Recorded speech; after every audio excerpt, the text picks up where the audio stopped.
सर्वकल्याणकारकं प्रधानं सर्वधर्माणां जैनं जयतु शासनम्। मैं नमो तीर्थनायक को, नमो ओंकार वाणी को, नमो उन कुंद प्रभु को जिन्होंने ओंकार धारण की। अहो उपकार जिन हर का, कुंद का दिव्य वाणी का, जिन कुंद ध्वनि दाता उन कहान स्वामी का। सर्वव्यापी चिद्रूप स्वरूपाय परात्मने, सोपलब्धि प्रसिद्धाय ज्ञानानंदात्मने नमः। श्री प्रवचन सार जी परमागम ग्रंथ, इसके परिशिष्ट में जो आचार्य भगवान ने, टीकाकार आचार्य श्री कुंद स्वामी ने, अमृतचंद्र स्वामी ने जो 47 नय का प्रकरण प्रस्तुत किया है, उसमें अपनी 26वें नय की चर्चा चल रही है, नियत नय की। इसमें काफी चर्चा, काफी स्पष्टीकरण गुरुदेव श्री के व्याख्यान से अपन ने देखा है। थोड़ा दोबारा से और इसमें आगे भी कुछ चर्चा है, वो अपन देखते हैं। पेज नंबर है 161 नंबर पेज है, उसको अपन देखते हैं। अग्नि कभी ठंडी हो और कभी गर्म हो, ऐसे दो प्रकार अग्नि में नहीं है ना ये बात। अग्नि में ऐसे दो प्रकार नहीं पाए जाते। कैसे? कि कभी ठंडी हो और कभी गर्म हो, ऐसा दो प्रकारता अग्नि में नहीं। अग्नि गर्म ही होती है, ऐसा एक उसमें नियत प्रकार है। नियमितता से अग्नि गर्म ही होती है। उसी प्रकार नियतिनय से आत्मा में भी ऐसा नियत स्वभाव है कि वह सदैव एक रूप शुद्ध चैतन्य स्वरूप ही रहता है। जिस प्रकार अग्नि कभी अपनी उष्णता से पृथक नहीं होती, वैसा उसके स्वभाव का नियम है। अग्नि के स्वभाव का नियम है कि वह कभी अपनी उष्णता से पृथक नहीं होती। उसी प्रकार आत्मा के स्वभाव का ऐसा नियम है कि वह अपने शुद्ध चैतन्यत्व से कभी पृथक नहीं होता। यहाँ जो नियत नय से नियत की बात कही, तो कहते हैं कि यहाँ त्रिकाली शुद्ध स्वभाव का नियम यानी ऐसा होना, ऐसा उसका नियम, ये नियम है, इसको नियत कहा है। गोमठ सार का नियतवादी तो ज्ञान स्वभाव की प्रतीति के पुरुषार्थ से रहित है, इसलिए वह ग्रहित मिथ्या दृष्टि है। गोमठ सार का अर्थात गोमठ सार जी में जो ग्रहित मिथ्या दृष्टि नियतवादी की चर्चा आई है, वह कौन नियतवादी है? कि जो अपने स्वभाव की रुचि प्रतीति से रहित है और स्वभाव की रुचि प्रतीति से रहित वर्तता हुआ स्वच्छंद पने में वह नियत करे, वह गोमठ सार में जो कहा वह नियतवादी है। ये ग्रहित मिथ्या दृष्टि है। और कार्तिकेय अनुप्रेक्षा में जो द्वादश अनुप्रेक्षा है, उसमें ज्ञान स्वभाव की प्रतीति के पुरुषार्थ सहित सम्यक दृष्टि का सम्यक नियतवाद, वो सम्यक नियतवाद है, वो सम्यक दृष्टि का है। क्या नियतवाद? कि जो पर्याय जिस पदार्थ की जो पर्याय जिस समय होना है, वह पर्याय उस समय में होती है, ऐसा नियतपना। ऐसा नियतपना ये कहा द्वादश अनुप्रेक्षा में।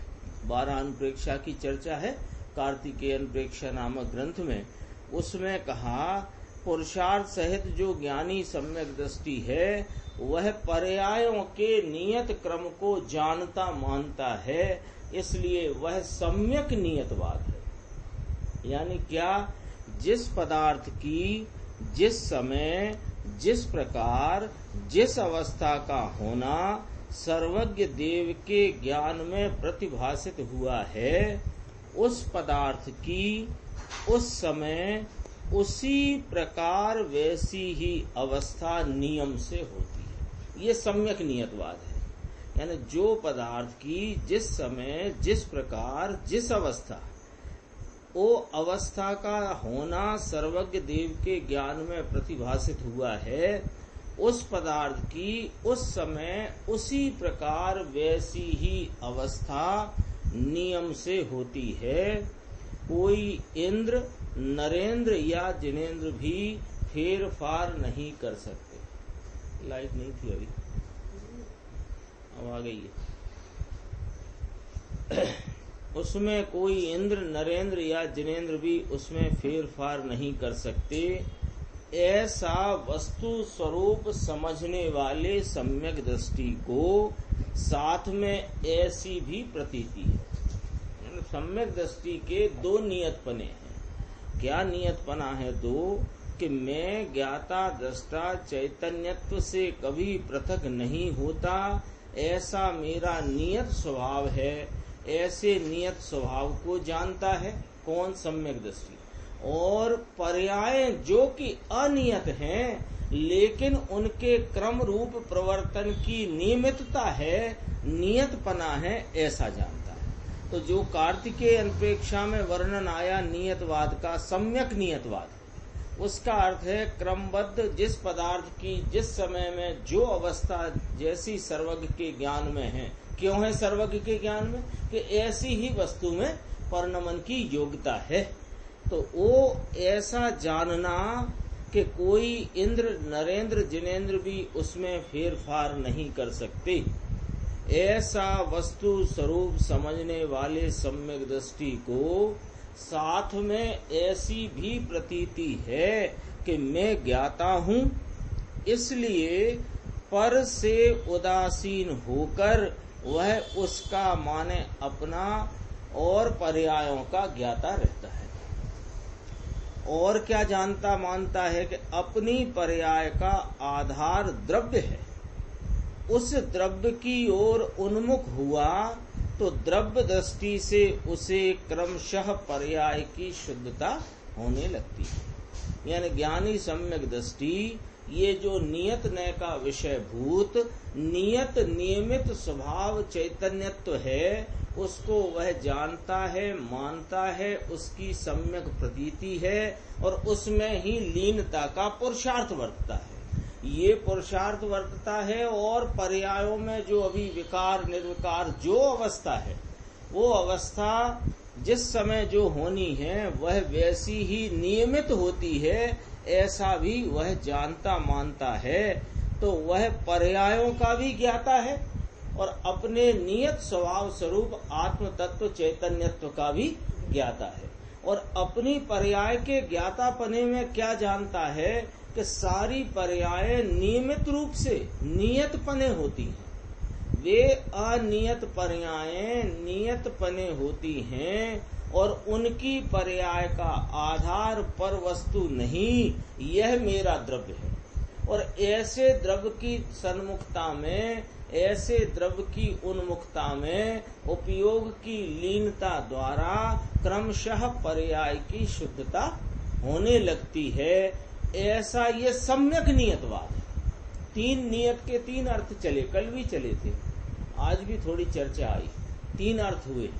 एक तो जो अपने सम्यक, वो अपने चैतन्य स्वभाव की प्रतीति से रहित, ऐसा जो मिथ्या दृष्टि है वो नियत नियत मानता है एकांतपने, यह उसका मिथ्या नियत एकांतवाद मिथ्या दृष्टि है, ग्रहित मिथ्या दृष्टि। अब बचे दो, कौन कौन से?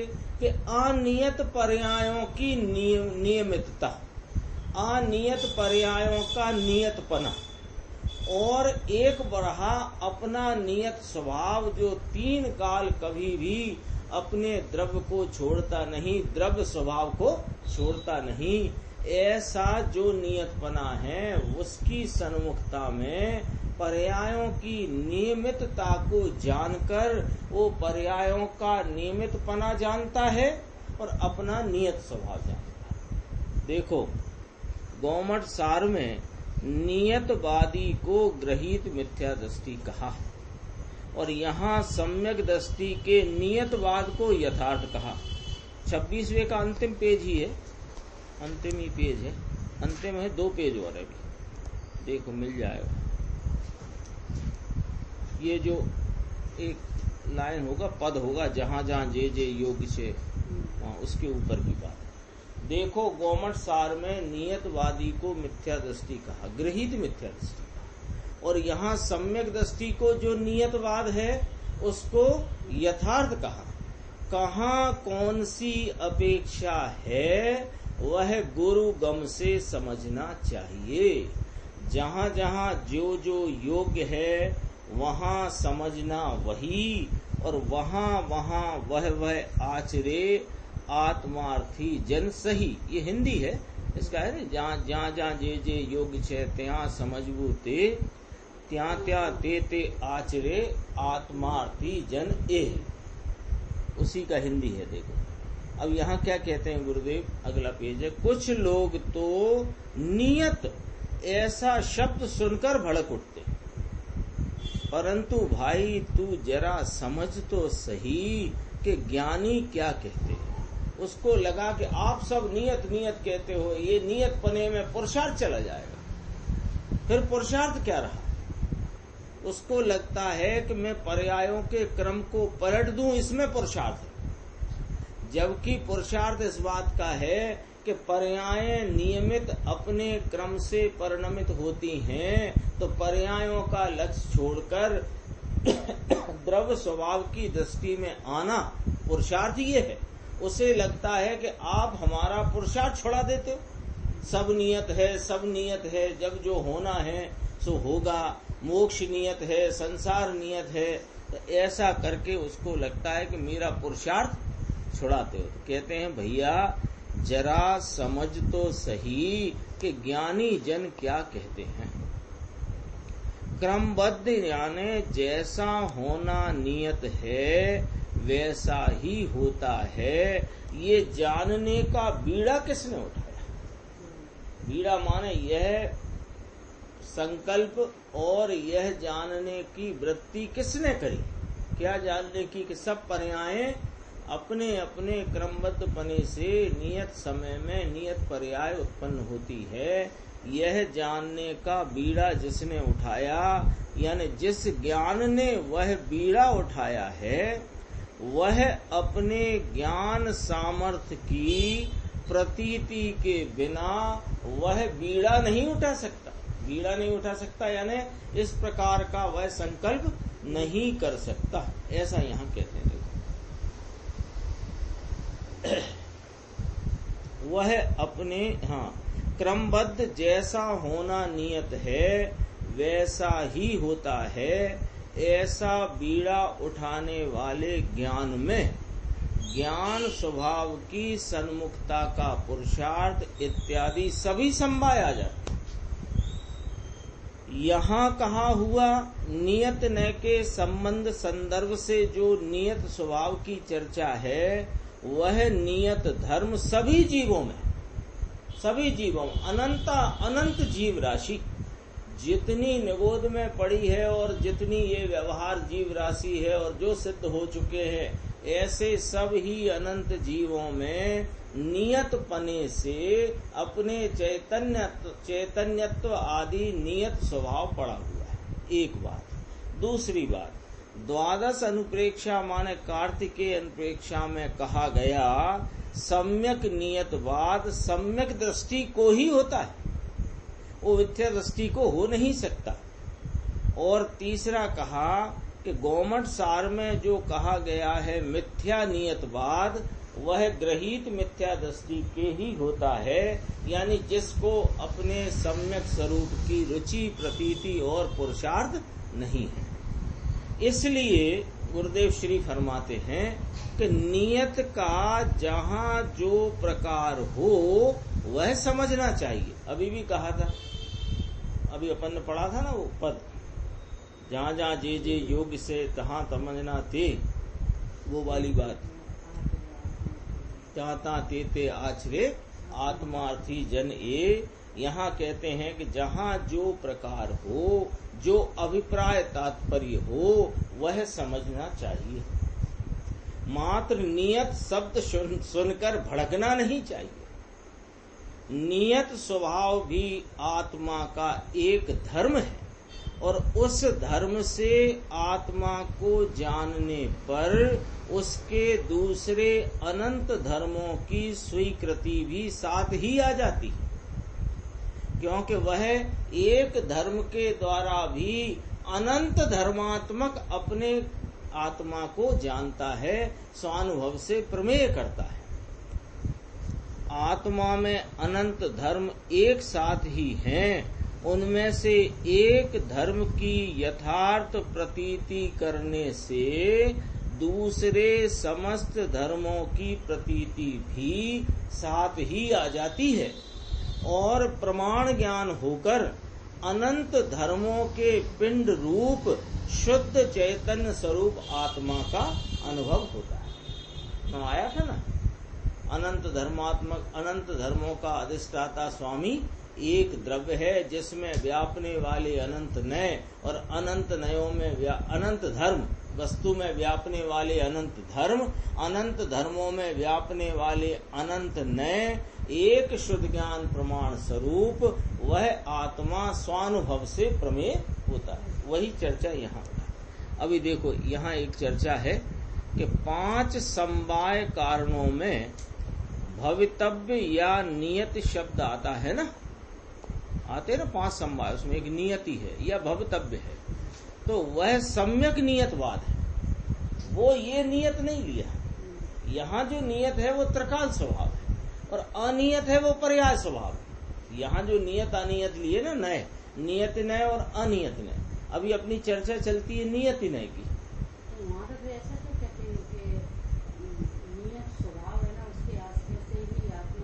वो स्वभाव में गया। 5 समवाय में एक स्वभाव समवाय भी है, वो उसमें गई बात है। यहाँ जो नियत नय और अनियत नय लिया, इसमें नियत नय से आत्मा का द्रव्य स्वभाव और अनियत नय से आत्मा का पर्याय स्वभाव, ये लेना। और ये जो नियति शब्द आया है 5 समवाय में, भवितव्यता अथवा नियति, उसका अर्थ है कि वह सम्यक नियतवाद है। हाँ, तो कोई भी कार्य हो तो वहाँ वह कार्य जिस समय होना है वही होता है। ये सम्यक नियतवाद है तो उसके साथ दूसरे 4 समवाय आ जाते हैं। यहाँ एक चर्चा करना है, ये आगे अपने काम आने वाली है। वो होगा ना होने वाला हो जाए ऐसा कभी होता ही नहीं, जो होता है वह सब नियत ही है, परंतु उस नियत के निर्णय में ज्ञाता स्वभाव का पुरुषार्थ है। उस समय जो निर्मल स्वयं पर्याय प्रकट हुई वही उस समय का काल है और स्वभाव में जो पर्याय थी वही प्रकट हुई, इसलिए उसमें स्वभाव भी आ गया। और जितने अंश में निर्मल पर्याय प्रकट हुई, निमित्त में उतने अंश में कर्म का अभाव है। इस प्रकार वह निमित्त है। तो ये देखो, 5 समवाय, किसी भी कार्य की उत्पत्ति 5 समवाय पूर्वक होती है, ऐसा जो कथन है उसको इस प्रकार समझना है। क्या कहते हैं, आगम में चर्चा आती है ना, किसी भी कार्य की उत्पत्ति 5 समवाय पूर्वक होती है। उसका अर्थ ये नहीं समझना कि 5 समवाय होते हैं तब कार्य होता है। वहाँ ऐसा अर्थ है कि किसी भी कार्य की उत्पत्ति तो अपने षट कारक से स्वतः निरपेक्ष बने होती है। और कब होती है कि अपने जन्म क्षण में होती है। तो ये 5 समवाय क्या हुए कि जिस समय कार्य की उत्पत्ति हुई उस समय उसकी विवक्षा 5 प्रकार से की जाती है। ऐसे समझना, ये थोड़ा सा अपने को यहाँ अपनी कोई थोड़ी बहुत समझ में अरक फरक हो, थोड़ा सा वो निकालना है। क्या समझना है? देखो, किसी भी कार्य की उत्पत्ति 5 समवाय पूर्वक होती है। इस कथन का अर्थ है कि कार्य की उत्पत्ति जब अपने जन्म क्षण में नियत समय में क्रमबद्धता से अपने षटकारक रूप से परिणमित होते हुए हुई है, उस कार्य की विवक्षा में 5 प्रकार के समवायों से उसकी विवक्षा की जाती है ना। तो उसमें पहले यहाँ लिया नियति कहो या भवितव्य कहो, चलेगा।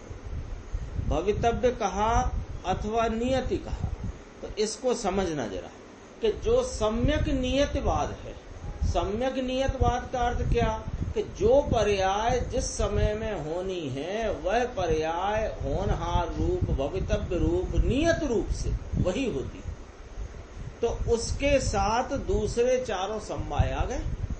इतनी ही बात कही गई, क्योंकि वो ना कहने पर भी आ गए।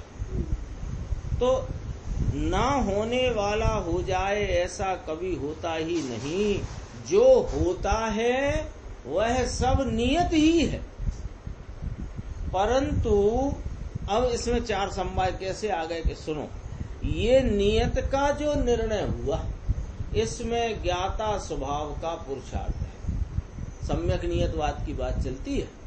तो जो नियत पने का निर्णय है, यानी सभी पर्याय, सभी पदार्थों की जो पर्याय जिस जिस प्रकार से जो अवस्था रूप से परिणमित होना है, वह पर्याय उसी समय में उसी प्रकार से परिणमित होती है। ऐसा जो पर्यायों का प्रवाह जानकर अपने ज्ञाता स्वभाव का उसका निर्णय हुआ, पर्याय स्वभाव का, तो ज्ञाता स्वभाव की दृष्टि हुई। तो ज्ञाता स्वभाव की दृष्टि ये पुरुषार्थ, और उसमें जो निर्मल स्व पर्याय अतीन्द्रिय आनंद आदि की प्रकट हुई वह उस समय का काल है, ठीक है। और स्वभाव में जो पर्याय थी वही प्रकट हुई है, ये इसमें फिर स्वभाव भी आ गया। और जितने अंश में निर्मल पर्याय प्रकट हुई उतने अंश में कर्म का अभाव है निमित्त में, सो ये निमित्त भी आ गया। हो गए 5 समवाय। इस प्रकार एक समय में 5 बोल एक साथ आ जाते हैं। अब इसमें नियत अनियत का अनेकांत उतारे। 5 समवाय है ना, अपन ने देखे, नियत, पुरुषार्थ, काल, स्वभाव और निमित्त। 5 समवाय देखे। ये 5 समवाय में यदि अपन अनेकांत उतारे तो क्या अनेकांत हुआ कि ये 5 समवाय नियत अनियत रूप है। ऐसे एक नियत है और 4 अनियत है। क्या गजब का जैन दर्शन है। इसके समझने की पद्धति भी निराली है। ये समझने की, ऐसे आता ना, अभी आएगा काल अकाल। तो कोई कहे साहब कोई कार्य तो काल से होता है, मतलब जब होना है तब होता है, कोई कार्य अकाल भी हो जाता है। ये इसका अर्थ नहीं है। जब काल की मुख्यता से बात करी, जब काल की मुख्यता से बात करी तो वहां पर दूसरे समवाय की चर्चा जो आई वह अकाल कहलाएगी। ऐसे यहां लेना, अनेकांत उतारना है अपने को नियत अनियत में।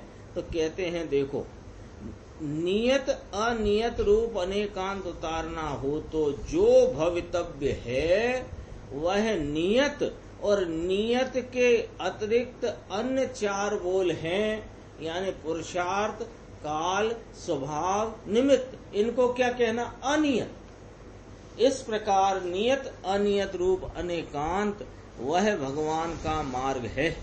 लेकिन ये जो समवाय में दो अनेकांत इस प्रकार उतारा ना, नियत और अनियत, तो अनियत शब्द का अर्थ ऐसा नहीं समझना चाहिए कि आगे पीछे या अनिश्चित भी कोई कार्य उत्पन्न होता है। ये इसका अर्थ नहीं है। किंतु आत्मा के नियत धर्म के अतिरिक्त अन्य धर्मों का नाम अनियत समझना चाहिए।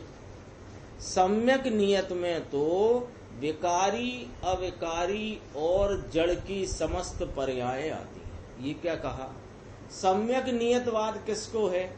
ज्ञानी धर्मात्मा सम्यक दृष्टि को। उसको क्यों है कि वह जितने पदार्थ हैं, जड़ भी और चेतन भी, मैं चेतन, मुझसे अन्य चेतन और जितने अचेतन, वे सब पदार्थों की जो जो अवस्था जिस जिस काल में जिस जिस प्रकार होनी है, वह अवस्था उस काल में उस प्रकार होती है, ऐसा निर्णय करना वह द्रव्य स्वभाव की दृष्टि पूर्वक होता है। तो द्रव्य स्वभाव की दृष्टि है, उसको सम्यक नियतवाद है। और जिसको सम्यक नियतवाद है तो उसकी पर्यायों के क्रम का नियतपना किस प्रकार जानता है कि समस्त विकारी पर्यायों का, अविकारी पर्यायों का और जड़ की समस्त पर्याय। तो नियतवाद में उसके समस्त पर्याय समा गए, क्योंकि समस्त पर्यायों का क्रम नियत ही है। और यहाँ जो कहा जा रहा है 26वें नंबर के नए से, वो नियत स्वभाव है, उसमें अकेला ध्रुव स्वभाव ही आता है, पर्याय नहीं। कितनी स्पष्टता की जरूरत है। पर्याय तो अनियत में डालिए। पर्याय तो अगले बोल में आएगी 27 में, अनियत। ये कितनी इसमें स्पष्टता की जरूरत है और कितनी स्पष्टता पूज्य श्री ने कर दी है। यानी चारों तरफ से विषय का मेल बिठाया है कि आपके चित्त में कोई शंका आशंका उपजे, उसके पहले यहाँ पर उसका निराकरण अपने सामने आ गया है। तो देखो, यहाँ कहे हुए नियत स्वभाव में तो अकेला ध्रुव स्वभाव ही आता है, उसमें पर्याय नहीं आती। देखो अभी क्या कहना है कि पर्याय के नियत का निर्णय भी द्रव्य के निर्णय बिना नहीं किया जा सकता। पर्याय का नियत माने पर्याय का नियमित पना, क्रमबद्धता का निर्णय, वह द्रव्य स्वभाव, ध्रुव स्वभाव, एक रूप रहने वाले अपने त्रिकाल स्वभाव के निर्णय के बिना वो पर्यायों की क्रम नियमितता का, उनके नियत पने का, क्रमबद्धता का निर्णय नहीं किया जा सकता। क्योंकि उसका लॉजिक देखो, क्योंकि पर्यायें द्रव्य में से ही आती है। जब अपन ने एक मुद्दा यहाँ जो चल रहा है, द्वादश अनुपेक्षा का संदर्भ भी लिया ना यहाँ पर सम्यक नियतवाद के रूप में, तो जो जो पर्यायें जिस जिस वस्तु की जिस क्रम में होनी है, वे उस क्रम में ही होती हैं। इसके निर्णय में एक चीज और आ गई कि ये जो पर्यायें हैं किसकी, मुझ चेतन की, अन्य चेतन की, अचेतन की, जितने द्रव्य उनकी जो जो पर्याय हैं, वे उनके अपने काल में अपने स्वभाव अपने द्रव्य में से होती है, पर से नहीं होती। मेरी पर्याय भी पर से नहीं होती, पर की पर्याय भी अन्य पर से या मुझसे नहीं होती। ये निर्णय के उपरांत क्या नक्की हुआ कि जितनी पर्यायें क्रम नियमितता से जो जो जिस समय में होनी है, वह पर्याय मुझ द्रव्य में से या जिस द्रव्य की है उस द्रव्य में से आती है। तो जब अपनी पर्यायों का विचार करें तो मेरी पर्याय मेरे द्रव्य में से आती है, विकारी हो अविकारी हो, पूर्ण हो कि अल्प हो, वह निश्चित पर्याय का निर्णय करने में ये द्रव्य की सन्मुखता का अपूर्व पुरुषार्थ है। ये बात समझना, ये उनके लिए चर्चा है कि जिनको किंचित भी आशंका इस प्रकार की वर्तती हो, अंदर में कोई इस प्रकार का कांटा उठता हो समझने में, क्या कि जब सब क्रम नियमित है तो इसमें पुरुषार्थ करने का क्या रहा। ये प्रश्न सबको सताता है। किन्हीं का तो ये प्रश्न का समाधान हो गया है और किसी का नहीं हुआ है, और किसी का थोड़ा थोड़ा हो गया है लेकिन अंदर से अभी पूरी बात बैठी नहीं है। तो ये बात का निर्णय करना यहाँ कराते हैं कि पर्याय का यदि तुम उनकी क्रमबद्धता का देखो, पहले सर्वज्ञ का निर्णय करो, क्योंकि सर्वज्ञ के बिना तो कुछ है नहीं। तो सर्वज्ञ के निर्णय में क्या निर्णय आया कि जो जितने जगत में पदार्थ हैं, तीन काल तीन लोक के समस्त द्रव्य, उनके अनंत गुण, उनकी अनंती पर्यायें और उनके तीन काल के जो परिणमन हैं, वे सब केवली के एक समय की ज्ञान अवस्था में प्रत्यक्ष है कि नहीं, है ना। तो उसमें से क्या निकल के आया कि जो पदार्थ की जो अवस्था जिस काल में होनी है उस काल में होगी, तब तो वो जानने में आई। अब जब सब कुछ नक्की है, पर्यायों का क्रम नक्की नियमित है, तो जब पर्यायों का क्रम नियमित है तो ये मानकर ये फिर इसमें पुरुषार्थ रहा कि नहीं रहा, ये पॉइंट रह जाता है कि जब सब नियमित है, हमारा जब मोक्ष होना होगा तो हो जाएगा, अभी तो खाओ पियो मस्त रहो, जरूरत क्या। ये सब इतना तत्व ज्ञान समझने की और उसमें फिर उसमें अपने बुद्धि लगाए, उसमें रुचि लगाए, ये सब क्या जरूरत है। तो कहते हैं सुनो भैया, ये पर्याय का निश्चितपना, पर्याय की नियमितता, इसका निर्णय ही तभी होता है जब द्रव्य स्वभाव का निर्णय, और इसमें अपूर्व पुरुषार्थ है। ये पुरुषार्थ है ना, ये जो स्वीकार किया। हाँ,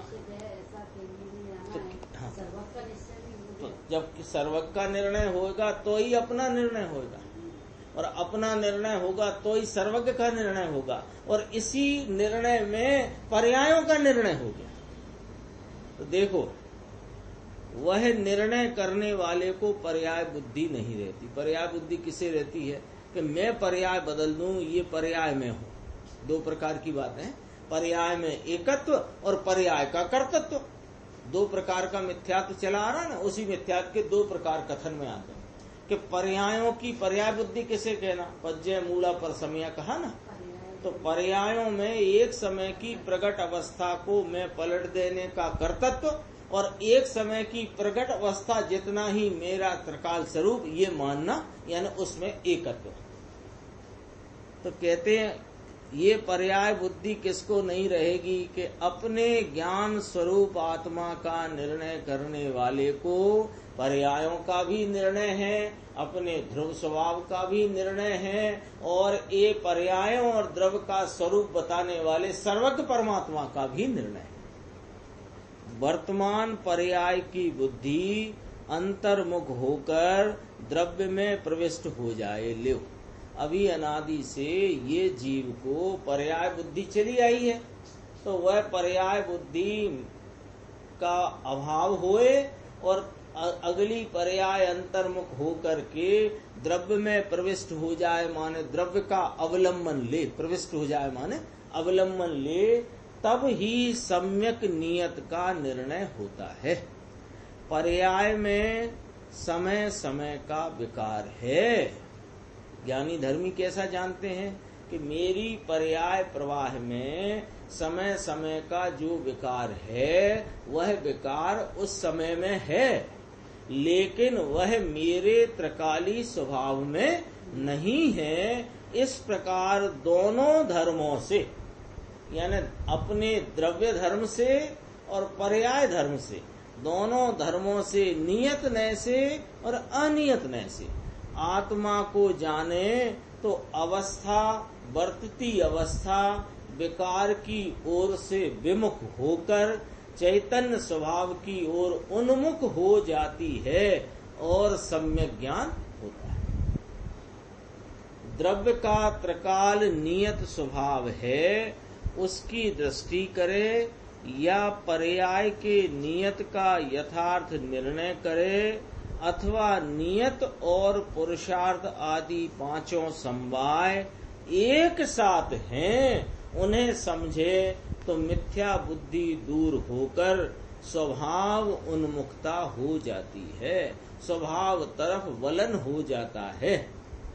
जिसने नियति का यथार्थ निर्णय किया, नियति यानी आत्मा का नित्य नियत नियमित स्वभाव जो है, उसका जिसने निर्णय किया, उसके आत्मा के ज्ञान स्वभाव का एक केवली परमात्मा का दो और पुरुषार्थ का विश्वास ये भी साथ ही है। तो क्या अर्थ निकला कि नियति का निर्णय कहो, नियति माने अपने ध्रुव स्वभाव नियत रहने वाले, कभी नहीं पृथक होने वाले ऐसे चैतन्य स्वभाव का निर्णय कहो, स्वभाव का निर्णय कहो, केवल ज्ञान का निर्णय कहो, पर्यायों के नियतपने का निर्णय कहो, 5 समवाय का निर्णय कहो, सम्यक पुरुषार्थ कहो, वह सब एक साथ ही है, एक ही है। नियत के साथ वाले दूसरे पुरुषार्थ आदि 4 बोल हैं, उन्हें नियत में नहीं लेते, क्योंकि वो नियत जो कहा ना 5 में, नियत, पुरुषार्थ, काल, स्वभाव, निमित्त, ये जो 5 कहे तो इनमें 4 कौन है कि वे अनियत हैं, क्योंकि वे नियत नहीं है। 5 लोग हों, अपन सब 5 लोग यहाँ बैठते हैं, तो उनमें एक जैन साहब हैं और दूसरे जैन साहब नहीं है, तो वो कौन कहलाए? सीधी कि जैन अजैन। एक मनुष्य है और बाकी 4 प्रकार के लोग हैं, वे कौन कहलाए? कि अमनुष्य। ऐसे 5 समवाय में एक समवाय नियति नाम का है, तो वो नियति नाम का जो समवाय है और अन्य 4 समवाय हैं वे अनियत कहलाते। इस प्रकार नियत और अनियत ऐसा वस्तु स्वभाव है। अथवा दूसरा प्रकार यहाँ जो चलता है वो प्रकार लेना है कि द्रव्य का एक रूप स्वभाव वह नियत धर्म है और पर्याय में विविधता होती है वह अनियत धर्म है। 2 प्रकार नियत अनियत अपने सामने आ गए। हाँ, एक समय की पर्याय की विवक्षा में जो 5 समवाय की चर्चा है, उसमें जो पर्याय जिस समय होना है वह नियत है, ये एक समवाय है। और पुरुषार्थ, काल, स्वभाव, निमित्त ये अनियत कहलाए, क्योंकि ये नियत नहीं है, क्योंकि नियत नाम का तो वो है ना एक समवाय। अब यहाँ जो नियत अनियत की चर्चा चलती है 26वें नंबर में और 27वें नंबर में कि आत्मा का एक रूप स्वभाव वह नियत धर्म है और पर्याय में जो विविधता होती है ये आत्मा का अनियत धर्म है। इस प्रकार नियत और अनियत दोनों धर्म एक साथ विद्यमान हैं। उनमें नियत ने से आत्मा के द्रव्य स्वभाव का वर्णन किया। अब अनियत ने से पर्याय की बात, यानी पर्याय के द्वारा द्रव्य की बात करेंगे। यहाँ 26वें नियत नय से आत्मा का वर्णन पूरा हुआ। अब अपना 27वें नय की स्वाध्याय अपन प्रारंभ करते हैं। इसका नाम है अनियति नय। देखो संस्कृत है वो पढ़ते हैं, फिर इसकी हिंदी अर्थ पढ़ते हैं, फिर गुरुदेव श्री का व्याख्यान है। देखो अनियत नयेन नित्य नियमित अनित्य नियमित औष्ण पानीय वत अनियत स्वभाव भासी, यानी आत्म द्रव्य अनियति नय से अनियत स्वभाव रूप भासित होता है। अनियत नय से इस आत्मा को देखा जाए तो ऐसा भी एक धर्म है आत्मा में। कैसा धर्म? कि यह आत्मा विविध भाव रूप दिखाई दे, ऐसा भी इस आत्मा का। ये आत्मा हाँ, पर्याय में अल्पता, उससे बढ़ोतरी, थोड़ा विकास, अधिक विकास, कम विकास, राग का मंद राग, तीव्र राग आदि विविधता होती है कि नहीं होती जीव के परिणाम। कभी राग की मंदता है, कभी राग की तीव्रता है, कभी ज्ञान भाव की अल्पता है, कभी विकास उससे अधिक है, कभी उससे विकास कम है। ऐसी जो विविध रूपता, विविधता जो दिखाई देती है, ये किसकी है? कि भैया ये आत्मा की है, ये आत्मा की विविधता है। यानी पर्याय भाव से देखा जाए, यानी इसको यहाँ अपन इस शब्द से ले कि अनियत नय से देखा जाए तो अनियत पना भी आत्मा का एक धर्म है। वो अनियत पना कैसा? कि त्रिकाल एक रूप स्वभाव से रहने वाला द्रव्य अनियत नय से भी देखने पर उसमें विध विध रूपता दिखाई दे, ऐसा एक धर्म आत्मा में पड़ा हुआ है। ये पहली लाइन में इतनी बात कही, फिर उदाहरण भी आएगा।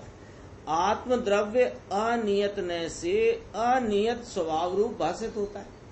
कोई राग की मंदता, कभी राग की तीव्रता, ये कभी मनुष्य, कभी देव, कभी नरक, ये क्या है? वो संयोग न देखना। नरक मनुष्य आदि गति के परिणाम, उनकी विविधता का भाव, ये आत्मा का भाव है भाई साहब। लोग ऐसे छोड़ दे, ये तो पर्याय है। अरे पर्याय किसकी है? हवा की। ये पर्याय भी है, असमान जाति को देखते हैं। हाँ, उसमें भी असमान जाति देखने, वो तो देखना ही नहीं। लेकिन राग की तीव्रता मंदता रूप विकार का भाव, सुख दुख की कल्पना रूपी विकार का भाव, कभी सुख का कल्पना, कभी दुख की कल्पना, कभी ज्ञान की अल्पता, कभी ज्ञान की विकास रूप अवस्था, बढ़ी हुई अवस्था, ऐसा इतना जो सब विविधता दिखती है, ये किसकी विविधता है? जीव की, आत्मा की विविधता है। तो आत्मा अनियत नय से अनियत स्वभाव रूप भाषित होता है, जिसके उष्णता नाम नियति, नियति माने नियम से नियमित नहीं है, ऐसे पानी की भांति।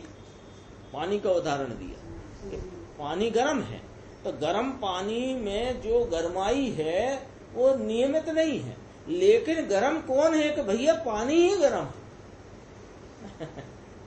पानी को यदि उसके नियत स्वभाव से देखो तो पानी शीतल है। क्यों? कि उसने उस उष्णता वाले काल में भी अपने शीतलता के एक रूप स्वभाव को छोड़ा नहीं है। तो वही पानी नियत नय से शीतल है और वही पानी अनियत नय से देखने पर गर्म है। तो ये जो उष्णता है पानी की, वह नियमित नहीं है। आत्मा अनियत नय से अनियत स्वभाव वाला भाषित होता है, जैसे पानी के यानी अग्नि के निमित्त से होने वाली उष्णता अनियत होने से पानी अनियत स्वभाव वाला भाषित होता है। उदाहरण में एक गजब की बात कही है, वो अपन देखेंगे, फिर अपने गुरुदेव की खुलासा में आएगी। आत्मा अनियत नय से अनियत स्वभाव वाला भाषित होता है, ये बात अपन ने समझ ली। कैसा? उसका उदाहरण दिया कि पानी की उष्णता, बीच का छोड़ दो ब्रैकेट, पानी की उष्णता अनियत होने से पानी अनियत स्वभाव वाला भाषित होता है। अब ये जो ब्रैकेट में लिखा है अग्नि के निमित्त से होने वाली उष्णता, ऐसा लिखा है। तो यहाँ क्या पकड़ना कि पानी जो है उसका स्वभाव तो शीतल है, लेकिन वह पानी जब निमित्त के संग में होता है तो उसके उस परिणाम भाव अवस्था में, पर्याय में उष्णता होती है। वो उष्णता पानी की है, लेकिन पानी के शीतल स्वभाव ने, उस उष्णता ने पानी के शीतल स्वभाव का कुछ किया नहीं है, लेकिन पानी ही उष्ण हुआ है और उसमें निमित्तपना अग्नि का है। ये बात अपन समझेंगे तो ये जीव भी निर्मल पवित्र स्वभाव वाला है और इसकी परिणति में जो विकार है वो विकार जीव का है और उस विकार की तरफ से, पर्याय की तरफ से देखने पर जीव विकारी है, लेकिन वह विकार पर संग से आया है, स्वभाव में से नहीं आया है। इसलिए वो विकार जो अवस्था में दिख रहा है वह विकार आत्मा का है, तथापि स्वभाव नहीं। इसमें घटित होती कि नहीं बात? गुरुदेव का व्याख्यान देखते थे। नियत नय से आत्मा के एक रूप द्रव्य स्वभाव का वर्णन किया पिछली 26वें नय में। अब अनियत नय से पर्याय की बात करते हैं। आत्म द्रव्य अनियत नय से अनियत स्वभाव रूप भाषित होता है। जिस प्रकार पानी में उष्णता नियमित नहीं है, परंतु अग्नि का निमित्त पाकर कभी कभी उसमें उष्णता आ जाती है, उसी प्रकार अनियतन से आत्मा रागादि अनियत स्वभाव रूप ज्ञात होता है। ज्ञाता लिखा है इसमें, ज्ञात होता है। पानी का स्थायी स्वभाव क्या है?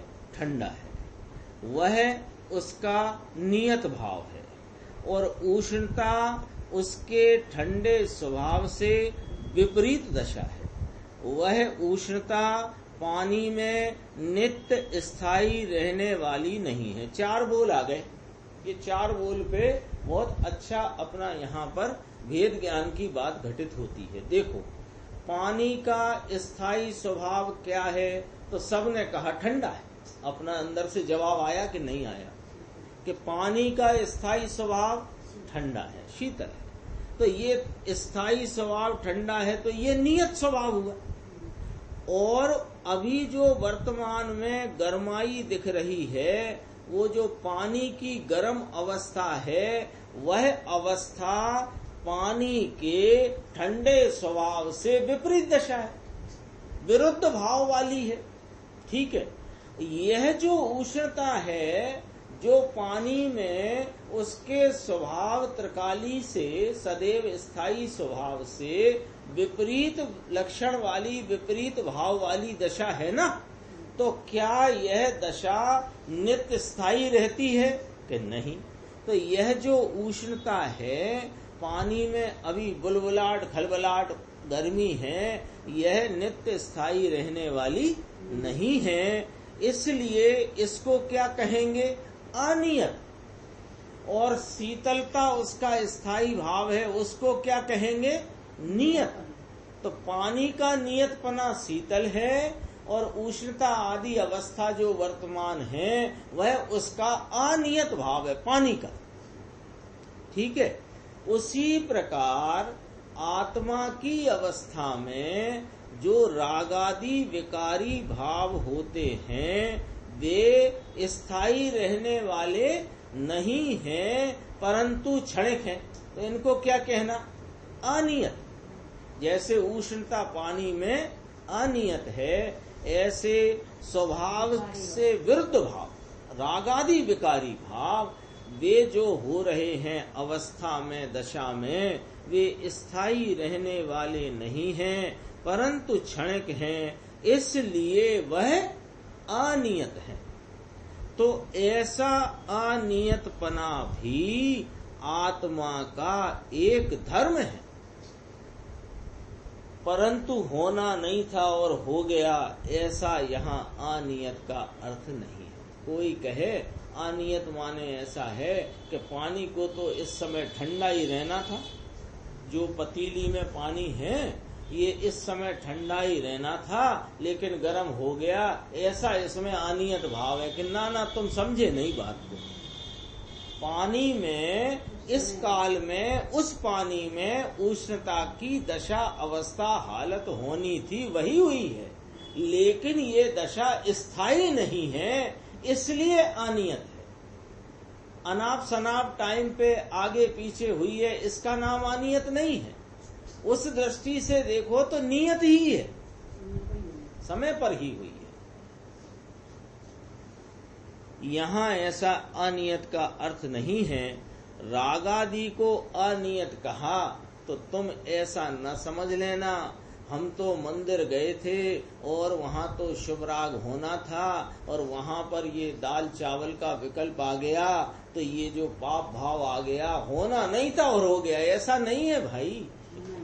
वो परिणाम भले जिनेंद्र परमात्मा के समक्ष आप उनको निहारते जानते खड़े हो, तब भी यदि भाव वहाँ दाल चावल का आना था, वही आया है, लेकिन वह क्षणिक है, इसलिए अनियत और स्वभाव से विरुद्ध है। भक्ति का भाव ही विरुद्ध है। होने की जरूरत नहीं। हाँ, जो पर्याय का क्रम जिस काल में आता है, ये आत्मा का धर्म है।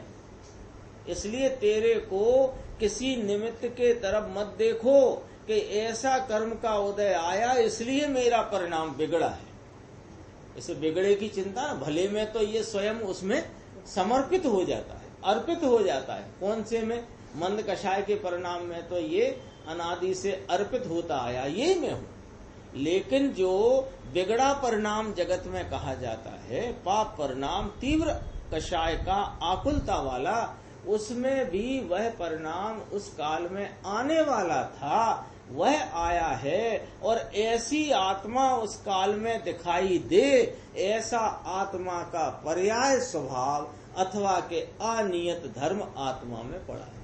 तो तुम कर्म के उदय को न देखो, कर्म के उदय के निमित्त से मिले हुए संयोगों को न देखो, यह तो उस समय का परिणाम आने वाला आया है। देखो आगे कहते हैं कि रागादि को क्या कहा, अनियत कहा। तो इसलिए कोई पर्याय का क्रम टूट जाता है, इसलिए वह रागादि अनियत है, ऐसा नहीं कहना है। पर्यायें अपने क्रम में उपस्थित होती हैं, बेपर्यायें नित्य स्थायी नहीं है, इसलिए अनियत है। पर्याय के क्रम की अपेक्षा रागादि भी अपने जो यहाँ रह गया, ऐसा नहीं है। जो रागादि हुए वे कोई पर्याय का क्रम टूटकर नहीं हुए हैं। ये बात समझने जैसी है, और ये बात समझ में आएगी जब इस द्रव्य स्वभाव की महिमा आएगी। इसको लगता ना ऐसे परिणाम क्यों उठ रहे हैं, अरे उठने वाले हैं, वे उठ रहे हैं। उठना क्या ना वृत्ति होती है ऐसी। पर्याय के क्रम की अपेक्षा से रागादि भी नियत क्रम में ही हैं, परंतु रागादि कौन है कि अशुद्ध भाव है, वह आत्मा का स्थायी स्वभाव नहीं है, इसलिए उसे अनियत स्वभाव कहा है। क्या कहा है, अनियत स्वभाव कहा है, आत्मा का स्वभाव कहा है, पर्याय स्वभाव। एक आता ना प्रश्न, यदि कर्म विकार नहीं कराते साहब, तो फिर इसका अर्थ ये हुआ कि आत्मा का स्वभाव हो गया कि हाँ अनियत स्वभाव है उसका, आत्मा पर्याय स्वभाव है। अनियत न से देखें तो उसमें भी क्रमबद्ध पर्याय का फेर फार होना नहीं आता, पर्याय का क्रम तो नियत ही है। फिर थोड़ी गौमट सार की चर्चा ली इस पैराग्राफ में, फिर अपने को सब मिलान करके बताते हैं। देखते हैं अपन, देखो गौमट सार में एकांत नियतवादी को मिथ्या दृष्टि कहा, तो वह तो अलग बात है। वह किसकी बात है कि अपने स्वरूप की रुचि और प्रतीति रहित जो पर में लगा हुआ है, पर से एकत्व राग से एकत्व में पड़ा है, उसकी बात है। यहाँ अलग बात है, यहाँ जो नियत नय और अनियत नय की चर्चा है ये अलग बात है। गौमट सार में जिस नियत बात को मिथ्या दृष्टि कहा, वह तो नियत के नाम से मात्र स्वच्छंद का सेवन करता है। क्या स्वच्छंदता, कि जो होना है वो हो रहा है, मैं क्या करूं। ऐसे स्वरूप की रुचि रहित ऐसी स्वच्छंदता वाले को गौमट सार जी ग्रंथ में नियतवादी मिथ्या दृष्टि कहा, परंतु नियत के साथ अपना ज्ञाता स्वभाव है, उसे वह जानता नहीं है, स्वयं सन्मुख होने के पुरुषार्थ को मानता नहीं है, सर्वज्ञ को मानता नहीं है, पर सन्मुख ही रुचि रखता है, किंतु अनंत स्वयं सामर्थ्यमय ज्ञान स्वभाव की रुचि नहीं करता। स्वभाव की सम्यक श्रद्धा ज्ञान के पुरुषार्थ को वह स्वीकार नहीं करता, अपनी निर्मल पर्याय रूप स्वयं काल को वह नहीं जानता है, और निमित्त में कितने कर्मों का अभाव हुआ उसे भी वह नहीं समझता है। इस प्रकार किसी प्रकार के मेल बिना, मेल माने मिलान किए बिना, मात्र नियत की बातें करके स्वच्छंदी होता है, सो नियत के साथ के पुरुषार्थ आदि समवायों को वह नहीं मानता। ये गृहीत मिथ्या दृष्टि की चर्चा ली ना गौमट सार के अनुसार, नियत एकांतवादी मिथ्या दृष्टि, तो उसकी कथा बताते हैं कि हाँ उनको गृहीत मिथ्या, क्या इसका क्या एकांत है वो यहाँ बताते हैं। इसका क्या एकांत है, इसका ये एकांत है कि ये नियत अनियत समवायों को नहीं मानता। अपन ने अभी देखे ना 5 समवाय, 5 समवाय में एक समवाय नियत समवाय और 4 समवाय अनियत समवाय। तो नियत अनियत को माने तो अनेकांती हुआ, और एक नियत को मानकर बैठा है, अन्य समवाय को नहीं मानता, तो इसका मतलब क्या हुआ कि ये मिथ्या दृष्टि है, क्योंकि एकांती है। एकांती है वो सब मिथ्या दृष्टि है, मिथ्या एकांत। देखो यहां कहा इसने मेल नहीं किया। क्या मेल नहीं किया? कि जो राग है, जो परिणाम है कषाय की तीव्रता का अथवा मंदता का, वो परिणाम जो आया है, भैया वो तो आना था सो आया है, लेकिन वो आना था सो आया है, इसमें जरा 5 समवाय तेरे ख्याल में रहे कि ना रहे? कि ये जो कुछ भी परिणाम आया है वह उसमें पुरुषार्थ को नहीं मानता, क्योंकि परिणाम अपने काल में आता है ऐसा जानकर द्रव्य स्वभाव की सन्मुखता का पुरुषार्थ होना चाहिए। वह पुरुषार्थ नामक समवाय को नहीं मानता। देखो इसमें लिया ना, और मैं ज्ञाता स्वभाव हूं ऐसा स्वयं सन्मुख होकर प्रतीति करता कौन? सम्यक दृष्टि। इसलिए नियत के निर्णय में सम्यक दृष्टि को सम्यक श्रद्धा ज्ञान का पुरुषार्थ भी साथ बरतता है, इसको नहीं है पुरुषार्थ का। और नियत के ये उस समय निर्मल पर्याय रूप स्वकाल है तथा निमित्त में मिथ्यात्वादी कर्म का अभाव है। इस प्रकार सम्यक दृष्टि को तो एक साथ 5 समवाय आ जाते हैं, लेकिन ये ना तो काल को स्वीकार करता, न निमित्त को जानता, न स्वभाव को स्वीकार करता और न पुरुषार्थ को स्वीकार करता। एक नियत लेके बैठ गया है तो इसका नाम स्वच्छंदी एकांती ग्रहित मिथ्या दृष्टि। और सम्यक दृष्टि का जो नियतवाद है, नियत का भी सही नहीं समझता, मानता ही नहीं, जानता ही नहीं, बोलने के शब्द बोलने से नहीं, वो उसका स्वरूप नहीं जानता। और सम्यक दृष्टि तो नियत के साथ साथ सर्वज्ञ का भी निर्णय करता है। अंश में जितने निमित्त में कर्मों का अभाव उपसम 6 उपसम हुआ उसे भी जानता है, अपने पुरुषार्थ को मानता है। क्या मानता है? पुरुषार्थ यहाँ होता है, बाहर में नहीं होता। और यह ऐसा उस समय का पर्याय स्वभाव है, ऐसा जानता, ऐसा सब लिया इसमें। इस प्रकार सम्यक दृष्टि को एक साथ 5 समवाय आ जाते हैं। नियत के निर्णय के संबंध में मिथ्या दृष्टि और सम्यक दृष्टि का यह महान अंतर है। क्यों? कि जिन लोगों को निमित्ताधीन दृष्टि है, निमित्ताधीन बुद्धि है, वे शास्त्र पढ़ करके भी अपनी निमित्ताधीन बुद्धि को पुष्ट करते हैं। वे कहते हैं कि तुम इस क्रमबद्धता के चक्कर में पढ़ करके नियत मिथ्या दृष्टि हो रहे हो, नियतवादी मिथ्या दृष्टि। कि नाना सम्यक दृष्टि का नियतवाद और मिथ्या दृष्टि के नियतवाद में महान अंतर है। सम्यक दृष्टि का नियतपना पुरुषार्थ स्वभाव काल और निमित्त सबके ज्ञान सहित का है, और पर्यायों की नियमितता को जानता हुआ अपने स्वभाव की दृष्टि वाला है। और ये एकमात्र नियतपने को पकड़ करके अन्य समवाय को जानता मानता है नहीं, स्वभाव की दृष्टि पुरुषार्थ है नहीं। तो इसमें मिथ्या दृष्टि के नियतवाद में और सम्यक दृष्टि के नियतवाद में महान अंतर है। ये अज्ञानी नहीं समझ में आता है, अज्ञानी को ये बात पकड़ में नहीं आती है, इसलिए उसको भ्रम से दोनों में समानता लगती है। परंतु वास्तव में तो उन दोनों में, यानी ग्रहित मिथ्या दृष्टि के नियतवाद में और सम्यक दृष्टि के नियतवाद में आकाश पाताल जितना अंतर है। अभी अपना समय हो गया, इसकी चर्चा और अपनी आगे चलेगी।